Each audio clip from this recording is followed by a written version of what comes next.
Yo, it's your man Jam C. What up, peeps? It's your girl, Sha Money. And it's your Lord Lou Bim. Yes, he's here.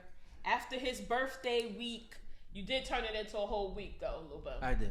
The Lordship is back with us, and we are getting prepared for the other Libra in the studio's birthday. We're never going to hear the end of that. Shout out to all my Libra Nationers. Yes. Jam C's birthday is upon us. Lou Bim is back. Tuesday. Oh, our guest is Tuesday. Wait. Another Libra. Another Libra. I'm Born overload. leaders. Overload. I can't take it. I want out. Scorpios, we don't like that. Nope, we're out. But thanks everybody for chiming in with us and tuning in this week. Oh. Yeah, we're going to learn a little bit more about her. Come on, sit up to the table so we can see your face. Okay. Yeah. All right. So, fellas, nice to be back with y'all again. Just the mic for the MC here. Okay. Future MC.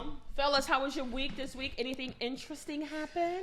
I had a great week. Like anything else, this is probably the best month for Black people. More importantly, because what people may or may not know that Black History Month is being celebrated in the UK. Yes. So for me, I'm celebrating Black History this month too. On top of being one of the greatest zodiac signs on the planet. Boo. Shout out to T.I., Will Smith, Lil Wayne. You know, Lou Bim. We doing it. We Libras. And listen, it is also Hispanic Heritage Month too. So yes, we want to give a shout out to our Hispanic listeners and friends and family. Mm-hmm. Shout out to you guys as well. We will share some updates and some, really interesting stats on the growth of the Hispanic community in the United States. I know one of the facts that I found in our research was that over the next 5 years, the Hispanic community is expected to grow at a much greater rate than any other race and culture. They will then, at least every year, it's going to grow 5%. That's what they're projecting. So shout out to all my Hispanic friends out there for the continued growth. We appreciate and we respect your culture, and we're looking forward to learning more. So we have some guests out there that want to come up and tell us a little bit more about their Hispanic culture. It does not have to only be done during the month of Hispanic Culture Month. We would welcome you to come into the Vocal Lounge at any time. So shout out to you guys. And you can email us at goingvocal@gmail.com. That's GOINVOCAL@gmail.com. Any chance he gets to show off his spelling bee skills from third grade. That's what I do. Queen of Angels, we appreciate you. But Lou Bim, how's your week been and your birthday and everything, sir? Are you tired? You're recuperating? Yeah, I'm definitely recuperating. A year older, you get to reflect back on how did I grow from the previous year and it being a milestone. Are you happy with the growth that you're seeing in your life? Yeah, definitely. Nice. I got to cut my hair twice a week now, so, Keep that hairline behind the ears. Keep it off. Exactly. You don't want to see where it starts now. It's crazy. But it's just, just reflecting back and it's scary because when my daughter graduate in another 5 years, I'm gonna need a wheelchair to the ceremony. Jesus Christ! And that's just high school. That's not even college. That's not even college. It's just high school. You'll be on a respirator in college. It's all right. We'll take a lot of pictures and put them. Thank you.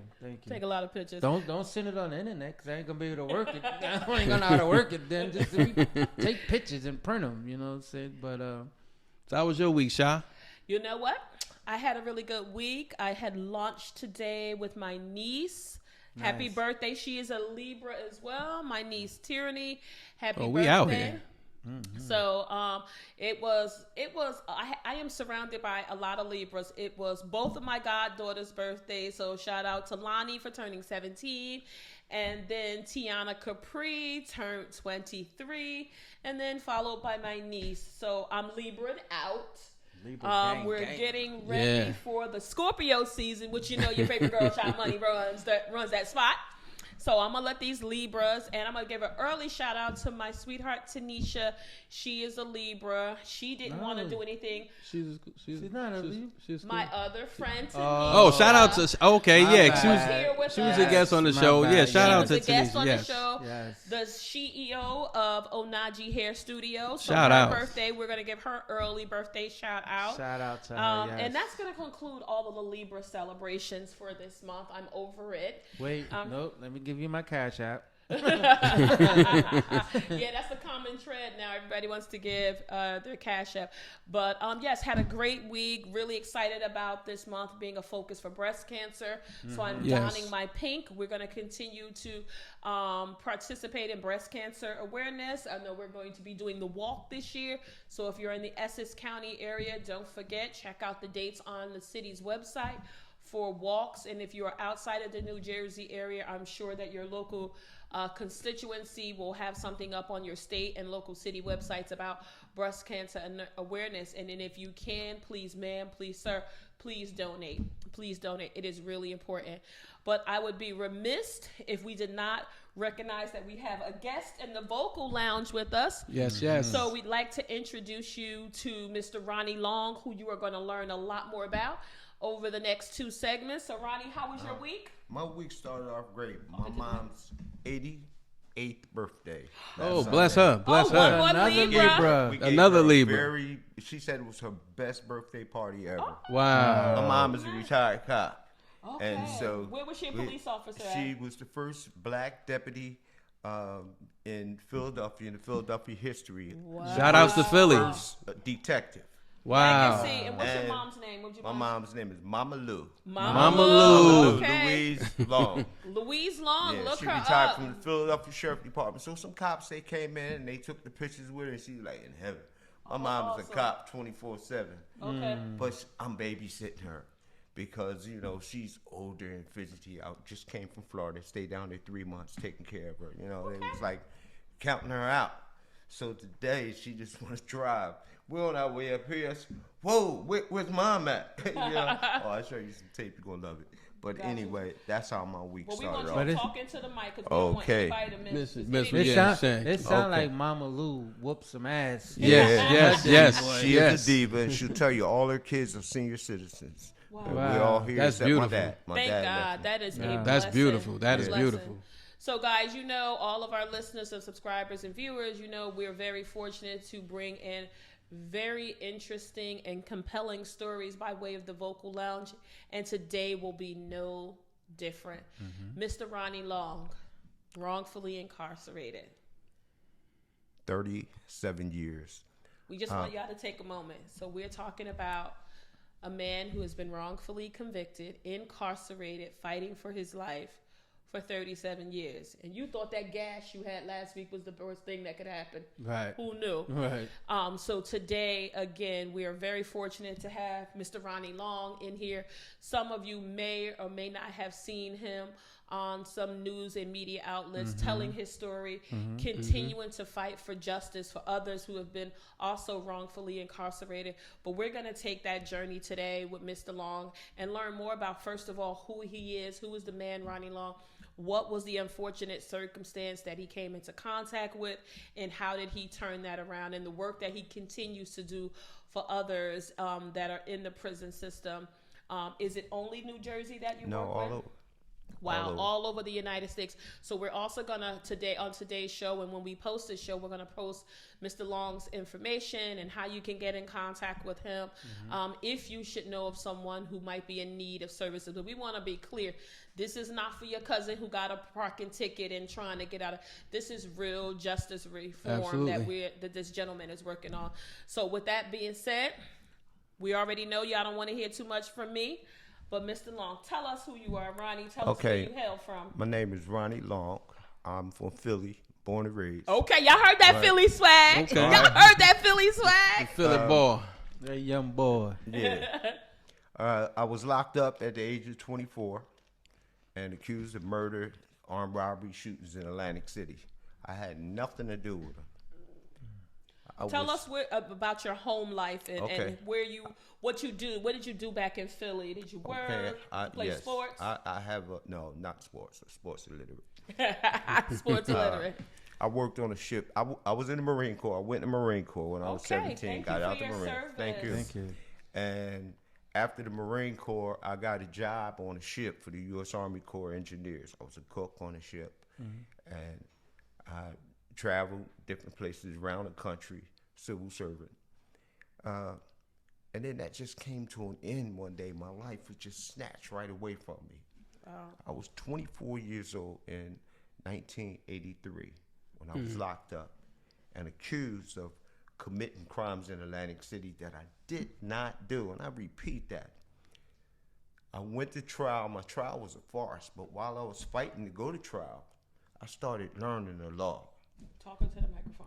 And I just wanted to eat up and read everything I could on the law. I started learning the law, and I started writing briefs.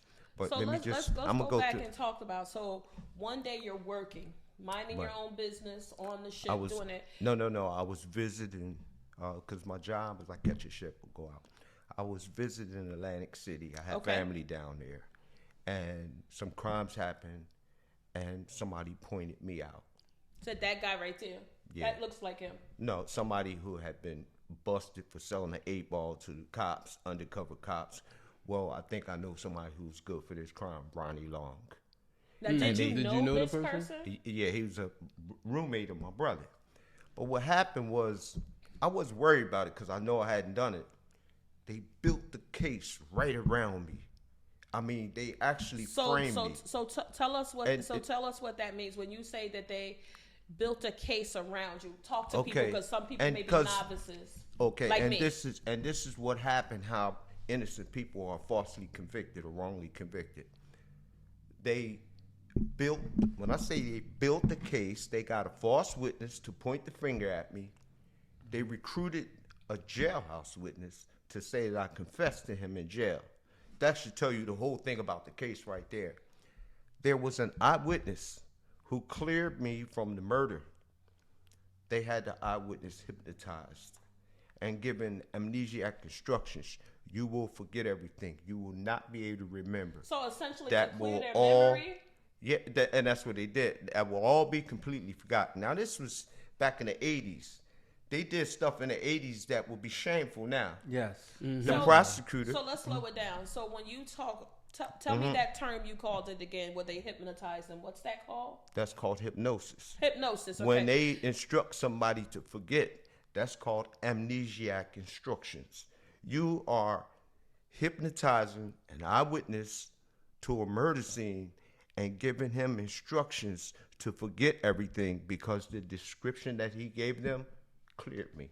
Oh wow. Okay, but I want to go back to the reason why I'm here is because I want to speak to wrongful convictions, and I mainly want to make an appeal to Governor Murphy, Lieutenant Governor Sheila Oliver, and the Attorney General in What's New the Jersey. Attorney General's name? The Attorney General's name is. And we can get that. Oh yeah, I have. We can get that. just We can wrote get it. that. Well, anyway, Gabriel Graywell was the Attorney General when I came home. He started the New Jersey Conviction Review Unit. What year was that? That was 2019. 2019. Okay. And Gabriel Graywell, he did that because of 3 other brothers who had been falsely accused and DNA cleared them. No, 2 other brothers. And, you know, we all came in the system together, came up in the system together. Matthew Plackton. Plackton, yeah, Matt Plackton. Yeah. So Okay. that's the New Jersey Attorney. So let's slow this down. So I Okay. want to make sure we don't miss any important facts. Okay. So one day you're working, having life just like a normal citizen in Philly.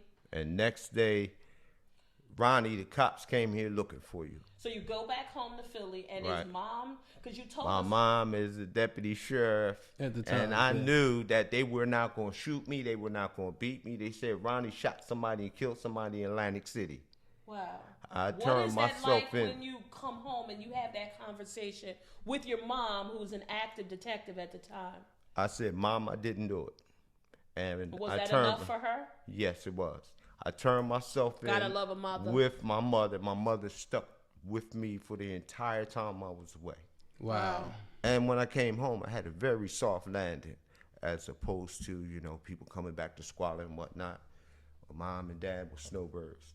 I come home, everybody's doing good. Everybody got their own homes and cars and stuff. hey, did we get rich? And y'all forgot to tell me, you know. But I had a very soft landing when I came home. So let's go back to where the police come to your home. They went to my mom's home, but they did not push past her and try to search her house or anything like that. And so now your mom reaches out to you. She said, Ronnie, the cops came here looking for you. Wow. So I turned myself in with now, my mother. with your mother. January 7th, 1983. Okay. I was cleared of all 3 of the crimes almost immediately. Now, how did that happen? Because they like I say, they built the case. They held me. He said, if you don't talk, you got to take the weight. And they wanted me to assist in the story. I said, listen, I had nothing to do with it. I know nothing. I don't have anything to say. But my story is just not me. And that's why I'm here. Back then, there was no such thing as DNA. Right. DNA came out in the 80s. It was only on rape cases. Right. Yeah. Then I learned in 1997 that I could get DNA from a cigarette butt to prove my innocence. I've been fighting for DNA for over 25 years, and they kept saying, deny, making up different excuses. Ronnie? Under what grounds did they deny that? Okay, the first time they denied DNA, that was before the DNA post-conviction law came in. They said it wouldn't make a difference because he confessed to his fellow inmate in jail, denied it. While I'm on appeal, they changed the story and say we lost the evidence. And it was denied for that reason. I came back, I used the Open Public Records Act, and I was a scientist using the Open Public Records Act because I had different agencies going against each other. Look, give him whatever he want. I found the evidence in 2005, and they still been denying me to get DNA testing. When I left prison in 2019, I had filed a motion in 2018 to get DNA off of bullet shell casings. That's some brand new science. Right. And they fought me as they continue to fight me to not get DNA. And that's how I attracted Robin Lord. You heard of Robin Lord? I have not. Tell us who Robin is. Robin Lord is New Jersey's female white Johnny Cochran. Okay.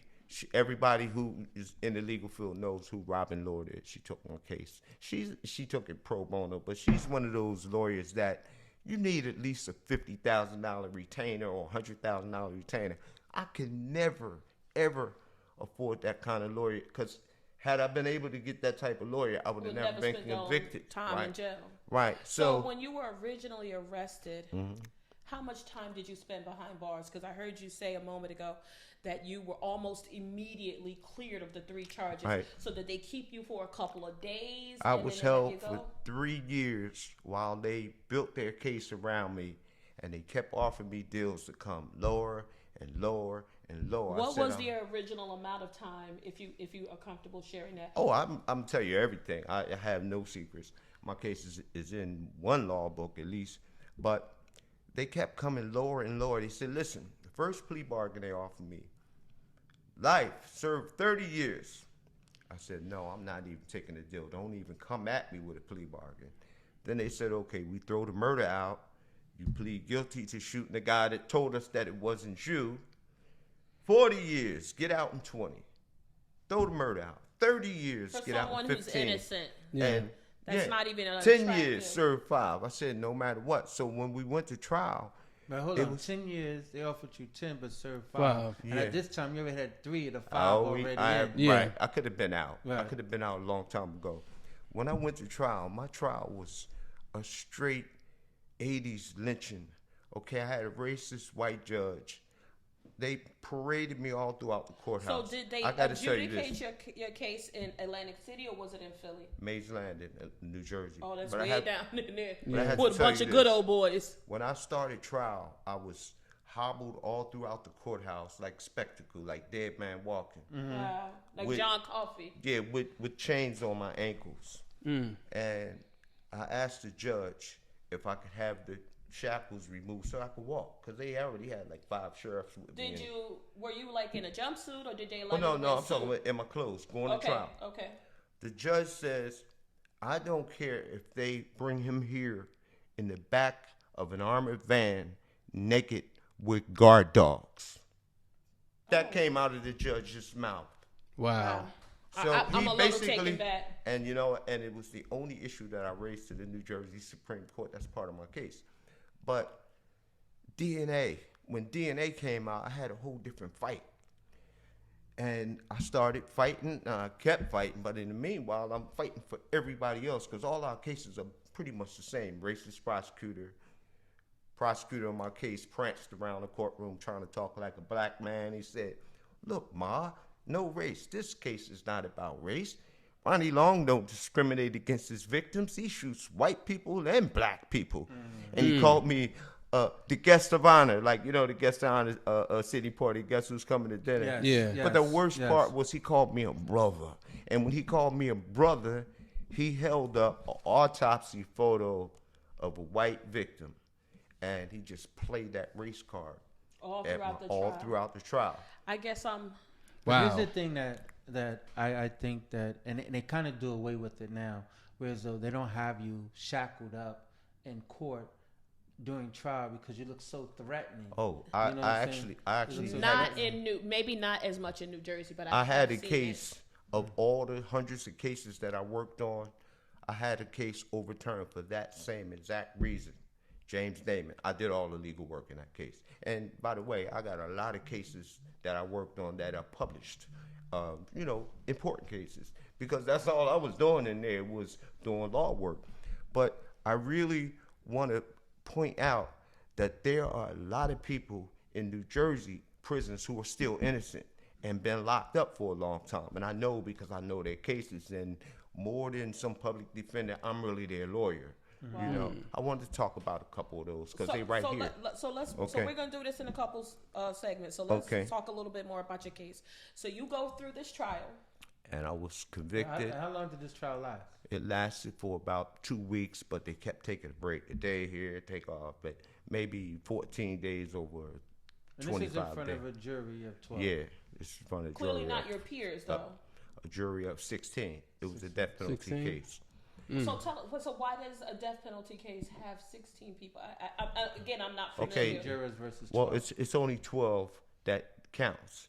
But for a death penalty Surrogates. case, for a death penalty case, they have, instead of 2 alternates, they have 4 alternates. Gotcha. Okay. So I was convicted and I was sentenced to the death penalty. And Wow. I went to death row. I was on New Jersey's death row for 5 years. You're not supposed to be talking to a former death row inmate because death row killer, because a death row killer would never be out. No. Never. We'll be having this conversation. Well, God changed things around. Yeah. Yes. And, they tried to bury So do they me. take you? I went to So when you're convicted, well, tell us what day that was, because we know you remember October it. 24th, 1985. So They- October. Say that again into the mic. October 24th, 1985. So what happens after you are convicted and given this death sentence? Do they take you to death row right away? They drive you around the state. What does that mean? They drive you around the state for security reasons. They have cars going up that road and they have cars going up that road. And I was in a van. I was in the back of an armored van. And after they drive you all around the state to make sure nobody's following you, that's the security, then I went to Yardville for about 30 minutes, enough time to get a prison number, 201749. That's and a what's going to be the uniform. name of the show. That's my Cashapp too. Wait, run it again, Ronnie. 201749 RL. So, but anyway, and then I went to death row. When I went to death row, Where is it was death row located? death row What is prison? It's in Trenton State Prison. Oh, it's New in Jersey Trenton. State Okay, Prison. I thought it was in Trenton. Okay. Yeah, back then it was called Trenton State Prison. They changed the name to New Jersey State Prison. How wonderful. Same with Broadway. They changed it to East Jersey State Yeah. Prison. Yeah. But anyway, when I went to death row, when I got into the prison, it's like. So did you listen, have any downtime? And I know I'm not trying to make it seem like a vacation. Did you have any opportunity to touch back with your family? Because you mentioned you had a brother. Yeah. You mentioned your mom and your dad. Did they give you an opportunity to call home? Call home. Or Yeah, anything? right away. Okay. And I let them know. I became like the person in the family to keep everybody together. We're here. I'm supposed to be the one that's falling apart. So Right, what was right, that right. They come conversation to- like when you it was had like, after you listen. were convicted? The conversation was, listen, I'm here and I'm going to make it out. I'm going to win because I ain't do it. You didn't do it. You were And- standing on your innocence. Right. And so when I went to death row, came from the county jail. I was a terror in the county jail. I mean, truth must be told. 24 years old, ex-Marine in jail, ain't supposed to be here, and from Philly. So I got You into, all the And way- from Philly. Right, you out of I got bounds. into, You I talking got- about I got into 13 fights over the course of them 3 years. And I should add 13-0. They labeled me stats. as a dangerous inmate that other criminals in Trenton State Prison would not be safe around me. That's what they told my jury. to add to the death penalty that Right. they've Yeah. already given They, you. Yeah. they told the jury, this guy is so dangerous. Other criminals in Trenton State Prison would not be safe around him. So And me, like a young, I think I was 27-year-old idiot, I started smiling. Oh man, I'm listening, and they looking at, look at him, he is dangerous. Right. He's No making a remorse. mockery. No Right. remorse at all. Yes. Listen, let me tell you this. This is the most thing that I'm proud of. I went into Trenton State Prison, 1985, death row. I came out of prison, 2019, May 1st. My only disciplinary history through all of those years was one charge, abusive language to a staff member. I cussed out a white cop in 93. That was my entire jacket. wow. No fights, no drugs, no shanks. I was the one that teach the law classes in all the prisons. You wrong were a way. pillar of Yeah. And- obedience yeah. while you were in And- custody. And I was what they call a factor. Tell us what that is.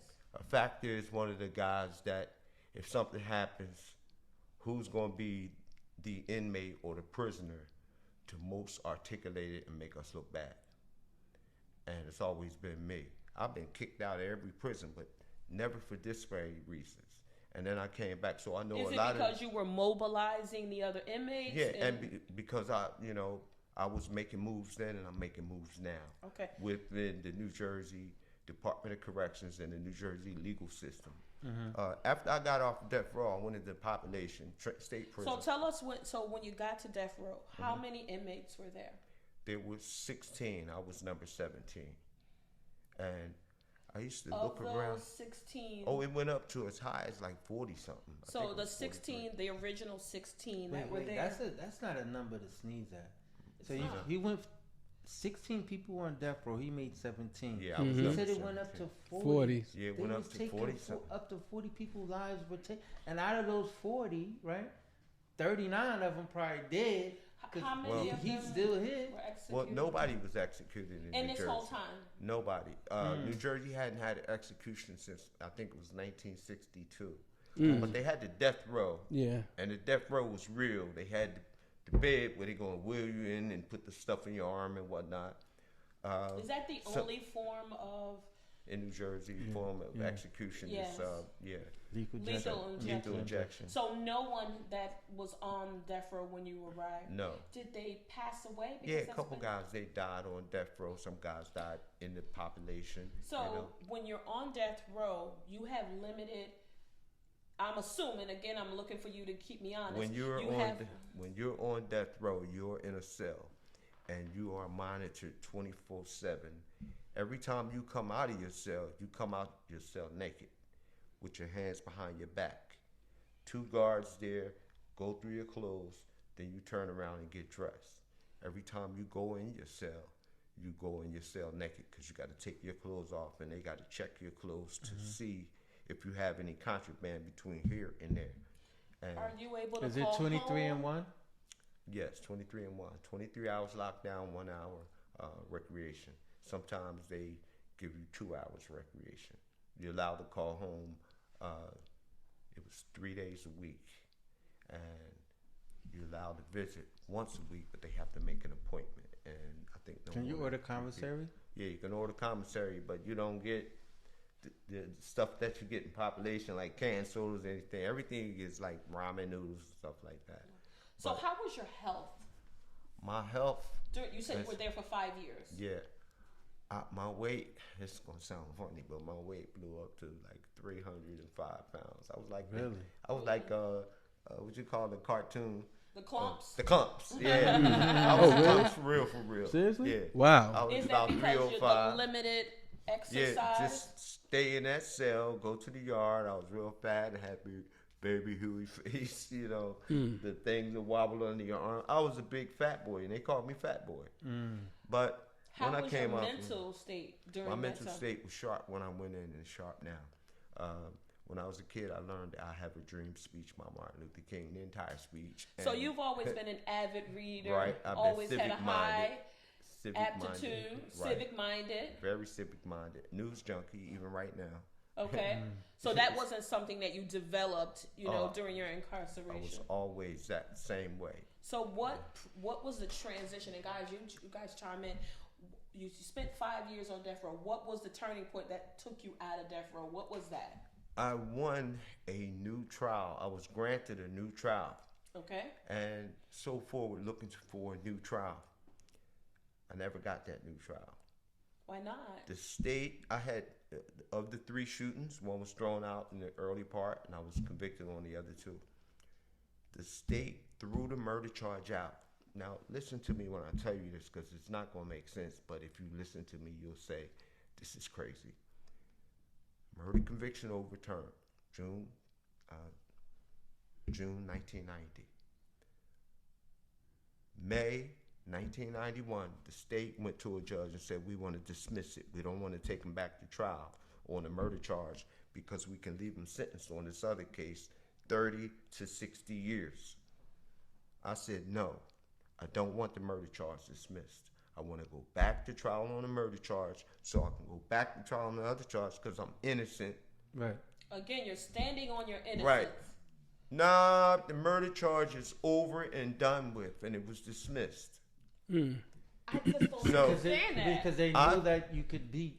It was Okay. a strong possibility that you're going to beat the murder case. Right. And they So didn't they want to give you dismissed- that. So they threw it out. So what happened was after they dismissed the murder charge, April 1991, I fought the other case. I said, okay, the most time I can get on this, even though I'm innocent, the most time I could get on this was 20 years, served 10. And that was one of the plea bargains they offered me.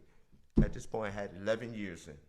So you could have walked away. I should have walked away.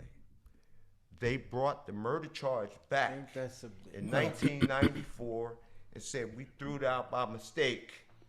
Okay, I'm They over playing it. I'm showing to I'm you in the over law it. books. I'm over it. they And playing and too all many. this is in just my one case. I appealed all the way up to the U.S. Supreme Court. One judge, a federal judge, Joseph Irene, said, my case is in the law books too.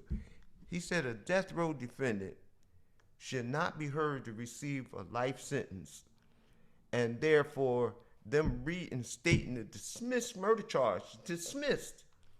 It was an oversight. It was based on an oversight, and brought it back. I fought it all the way up. Now that's what you get double jeopardy to the clearance. Because Right. I Yeah, was going right, to say that, right. but I didn't Yeah. want to throw it out at It's- because I it's- didn't know it's if the that truth. was just TV jargon. It's double jeopardy. Once So- something is thrown out, so- you can't bring it back. No, So you what can't year bring it they back. threw it out again? How much time had elapsed between they threw it out and brought it It back? was a year later. 3 years. Oh, 3 years. So They 3 threw it years. out in 1991. They brought it back in In 1994. They said it was a mistake. Oops, my bad. Exactly. Okay. somebody's so life. this is what my case is about. Now, and if this is in my case and I can articulate Right. it, you know what they doing to all of us. Yes. Mhm. Yes. Well, so I started fighting my case and I learned about DNA on a cigarette in 1997. I started fighting for DNA in 1997. And they just kept coming with different excuses. Denied. Now, this So is what the was the ugly reason case. for them denying? The first time they denied me DNA testing, which was in 1999, the judge said that he don't think granting DNA testing or not granting DNA testing would subvert justice because, after all, he had a fair trial, and he denied it. Well, I figured that on appeal they're going to overturn it because DNA is final. Either you are the person or you're not the person. No gray area. Get on appeal, then they say, oh, we lost the evidence. No hearing of none of that. And when they say they lost the evidence, that was not good for me. I kept fighting and I kept fighting. I found it. When I found it, so when you say you found it, tell us what that means. Okay. I used the Open Public Record Act to get. What is that? Tell us what. Have you ever heard of the Oprah Act in New Jersey? I have. No, I have not. I don't know about these two gentlemen. Okay, well let me just explain.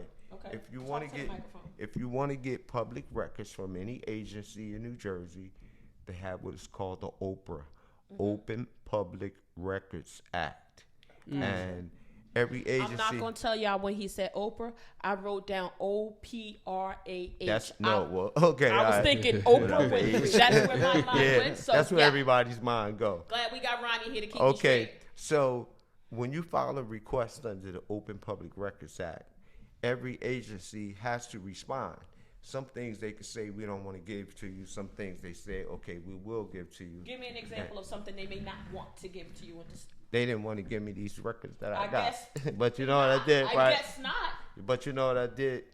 I had different agencies saying that this one is supposed to be in control, and that one is saying that that one was supposed to be controlled. And I'm saying that I want all y'all records. Everyone. And so once I started filing Oprah requests and Government Records Council, I started naming names. Okay. And people don't like their names to be named in public. Right. Like different agencies. Right. And to be known as someone who dropped the ball on right. it. Yeah. So that's how I uncovered the evidence that they claimed that they lost. And once I uncovered once I uncovered it. So where was it? In a vault somewhere? No, sitting on someone's desk? In Atlantic County Sheriff's Office, where it's always been. But the courts has been steadfast denying me DNA testing. Denied. Now they made up another reason. Oh, the evidence was lost. Then I found it. Oh, well, we dealt with this already. Res judicata. The case is over. Now, they never dealt with it because I never got the DNA testing. It was always a different excuse. And it's not just me. That's what I wanted. It happens all the time. It happens all the time. A lot of brothers give up.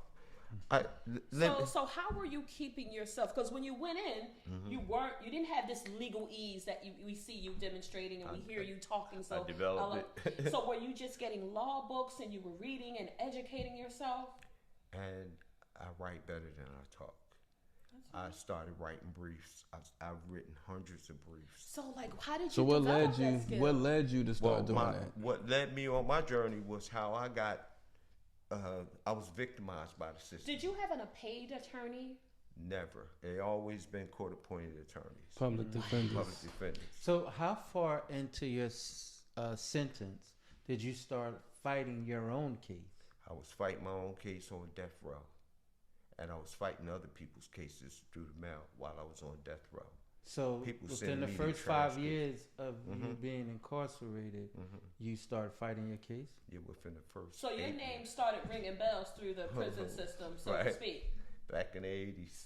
Wow, know. And people would seek you out. Right. So and so I'm not really. Yeah, I'm not really looking for business, because first of all, our people don't have any money, but I'm helping for real. Straight like that. Hey, look.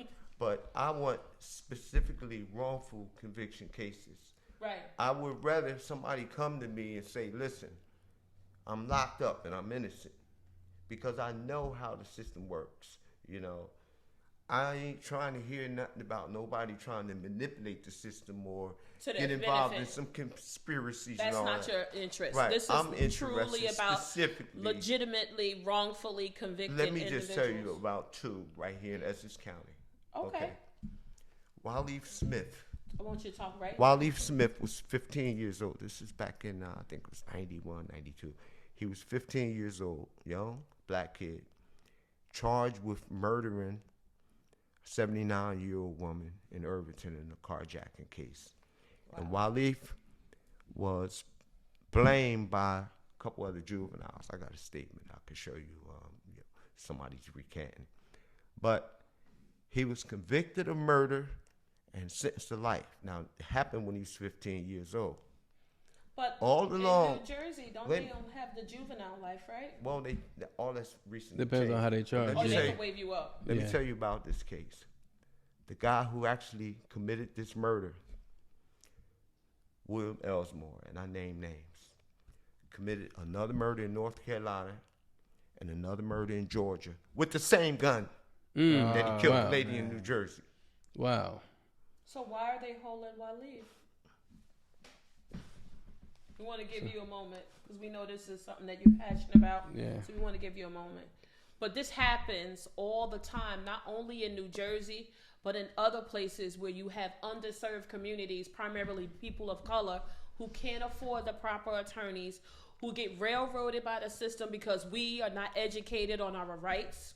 We're not educated on how to fight cases. And then, unfortunately, we don't have the financial resources. Right. So you get promising Black young men and women who get victimized time and time more so, again by the and system. more so that we don't know the laws. Yeah, I think that's very important. We need to know our civil rights, and we need to learn how to stand on those civil rights. You also have Waleed Smith's mother and his wife, they fighting to get him out. We have a senator, I forgot his name off the top of my head, but he introduced the New Jersey Innocence Review and Study Commission to look into wrongful cases in New Jersey. How long has Waleed been?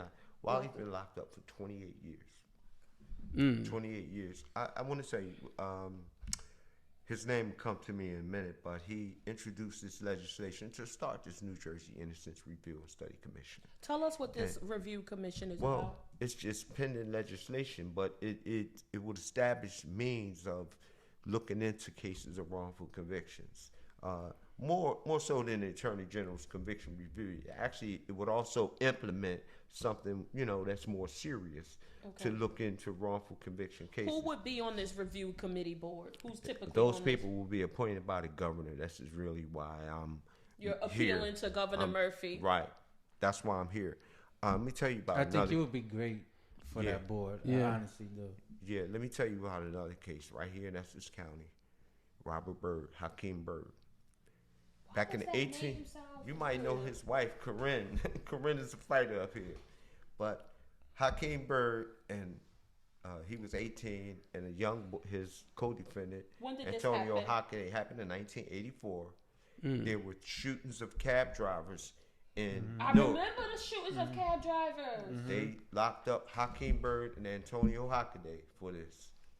I remember this. 1 month later, Craig Hart commits a cab driver murder in Atlantic City. Get this. With the same gun. And he confessed and gave them the gun. Hakeem Byrd is still in prison right now. Wow. That's crazy. How do these things happen when you have someone who confesses to the crimes? And you still keep people incarcerated. And the system hold these other individuals against their rights. Yeah. Like, why is that case not being reviewed? Right. So he went up for parole. Thrown out. No, exactly. He went up for parole the first time, and he said, well, I was a young kid. He admitted. He said, I was a young kid. I ain't know no better. Because he thought if you go in there and tell them that you did it, you got remorse, they'll let you go. But that's what they tell you, though. Okay, and that's not true.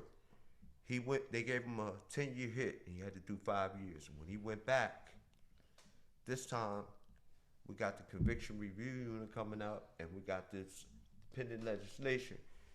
This time he said, listen, I came in the last time and told y'all I did it because I thought that's what you wanted to hear. But I'm innocent. And they kept them. Denied him again. Ooh. Wow. So he said he did it. They gave him. They weren't satisfied with that. Then he said, I didn't do it, and they still ain't satisfied. Even with evidence proving that he didn't do it. Craig Hart committed the crime in Atlantic City a month after he committed the shootings of cab drivers in Newark. And there are people who are still alive and Craig Hart is still alive, who know that Hakeem Byrd, Robert Byrd, is an innocent man going on 40 years in prison. So let's take a pause. From Newark. From Newark. So when people who are going to be in the viewing listening audience, they're going to say, well, oh my God, well, why can't this man who confessed to doing it just come back out? And It don't need to come back out because it's already a record. What we need, true. the We need different legislation. No, we need the prosecutor for Essex County to take a look at some of these cases. How do you get these cases in front of the prosecutor? Absolutely. How That's does the that- question. how does How that do you happen? get the cases in front of the prosecutor? Because it's so much. Essex County is an area that tends to have a lot of crime, right? Yeah, So how do we get these cases to the top of the pile that's stacked up to the ceiling? Because they're already backed up. You with know, Yeah, cases in already. yeah. Philadelphia, Pennsylvania, my hometown, they have a conviction review unit out of the district attorney's office. And he was almost outvoted, in the last election, but he became the DA again. He's another 4 years. He started a conviction review unit in Philadelphia, and since I've been home, 2019, he's exonerated about 30 people. Wow. Just out of the city of Philadelphia alone. New Jersey's conviction review unit is out of the Attorney General's office. Since 2019, they have only exonerated one person. Wow. Who's that? That was Teron Hill out of Camden. And his case was like mine's all the rest in jailhouse. What was witness. Tehran's case? Tell us about He it. had Speak a into the double microphone. he had a double murder. I did not work on his case. Okay. But his case involved jailhouse witnesses saying that he confessed to them in jail. So can we just talk? I know we want to do this in two parts. Okay. You've been very transparent with us, and we thank you so Okay. much for that. About Yeah. what your experience has really been and how you're continuing to fight for other people. My heart goes out to you because I know that's very labor intensive, Right. very emotional work. I feel that passion. But when people are in these situations and they have these court appointed attorneys, at any point can they replace them if they feel that they are not representing them in the best way?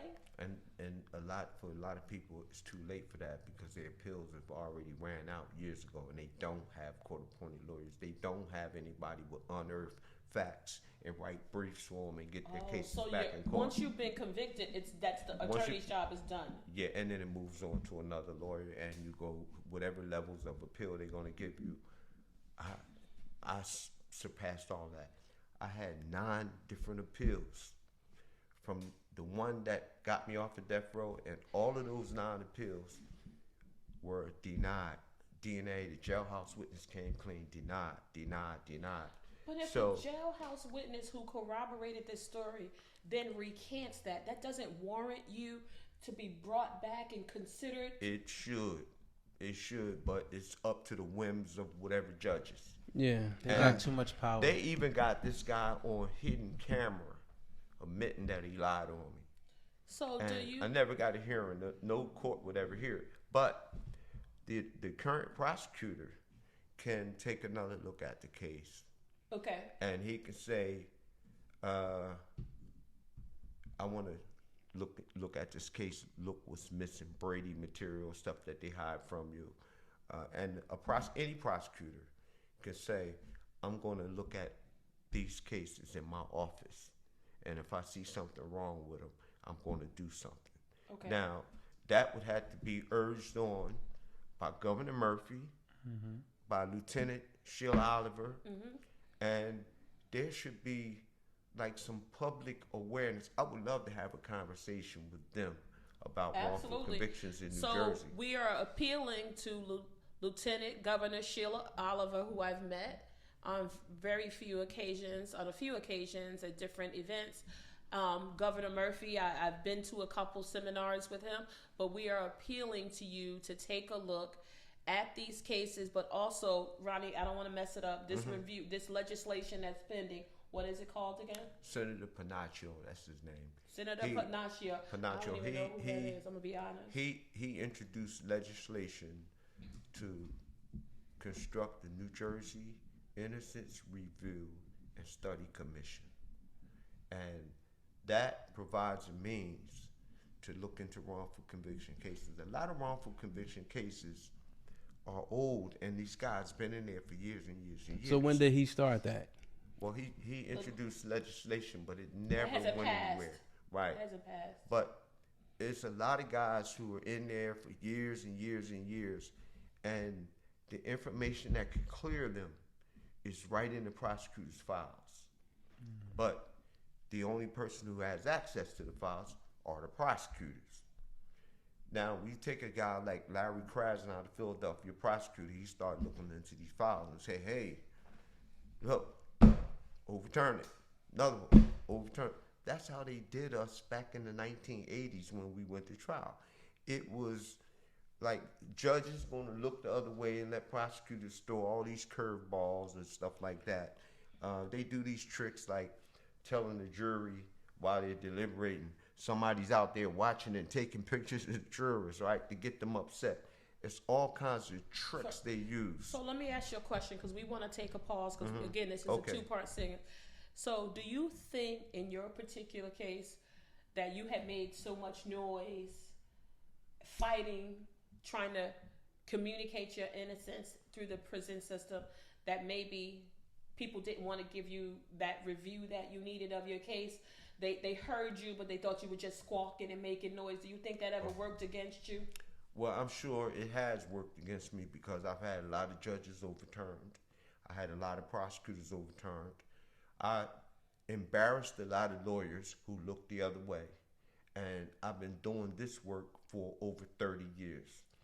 And, you know, I'm not getting paid for it. If I help people, mainly it's from my heart. But I love doing this work.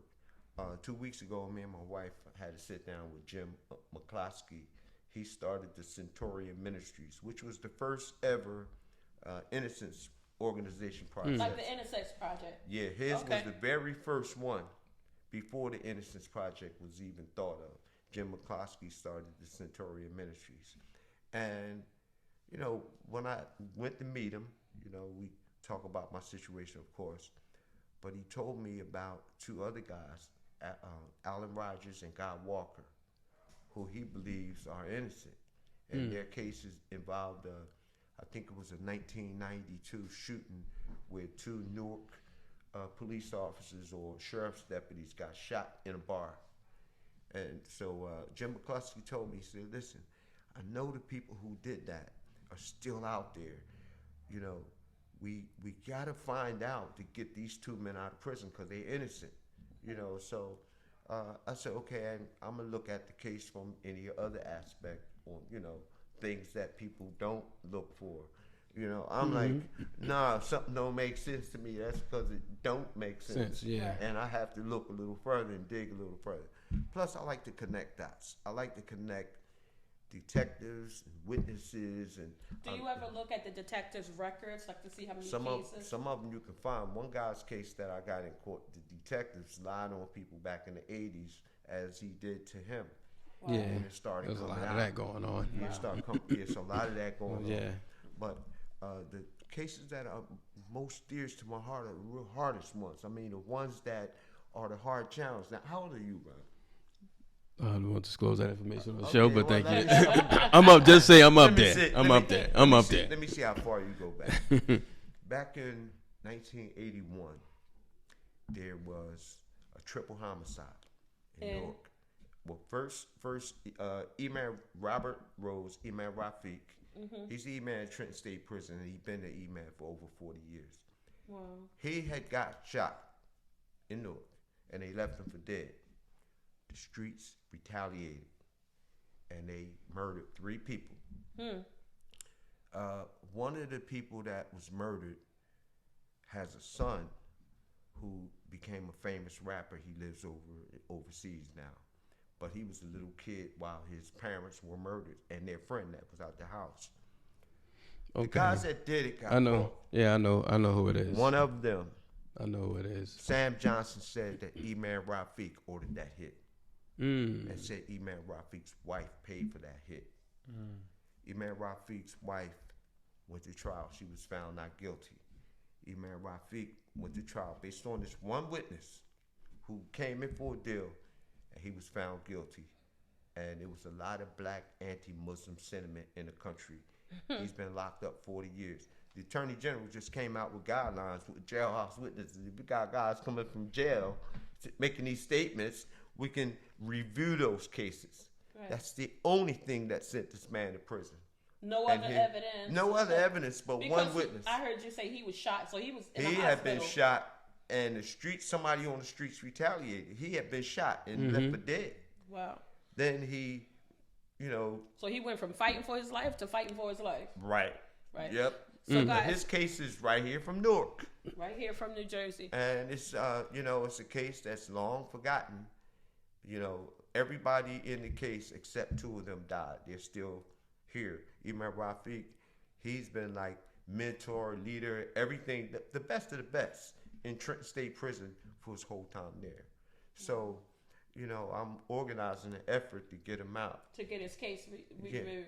Do you remember? Do you remember the story called? But you would have to think, right? And I'm sorry for cutting you off. No. You would have to think, right? And I remember watching the movie Life, right? For Life? No, Life with Life. Eddie Murphy and them. Yeah, okay. And when they found out that the guy was saying that, yeah, we locked them up, we got 30 years of hard labor out of them. Yeah. You know, what difference does it make? And you would think that these people, like, well, how much more time you want to get out of them? Guy got 40 years behind the wall. Yeah. You got it out of him. Whether right, wrong, or different, how much more you want to get out of them? Especially for that type of quality evidence. One witness, one witness case. Right. Now. So let's take a pause there because I know that you have other cases that you want to talk about. And we also want to talk about your new life and coming home in 2019. What was that like for you? And what was it rejoining society? I know you said you had a soft landing, but we want to talk more about that. But folks, if you're just tuning in, you've missed a lot. We are here today. We're honored in the Vocal Lounge to have Mr. Ronnie Long and his wife Tamar, who's hiding off screen, here with us today. Again, inmate number 201749RL is here with us, telling us his story about his wrongful incarceration over how many years? Ronnie? 37 years. Talking to the microphone. We want people to hear this. 37 years. 37. Ronnie shy. 37 long years. He's been doing a lot of very passionate and committed work trying to help other individuals who... Have you ever worked with any female criminals? Yes, I have. I worked on Susan Perry's case through the mail, but she was the Rolex, one of the Rolex girls. I don't know who that is. Think how they did the drops. They gave them the drops.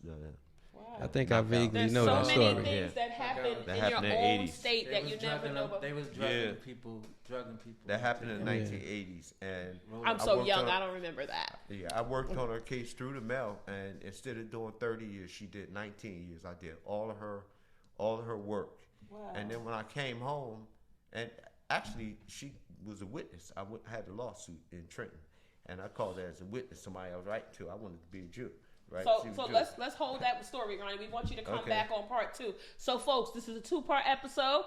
You see those decorations. It's our 100th episode here at the Vocal Lounge. So, people, stay in, stay tuned. Don't miss anything. Don't miss a week, because you know what they say. You miss a week, you miss a lot. Stay tuned. We coming back to you, peeps.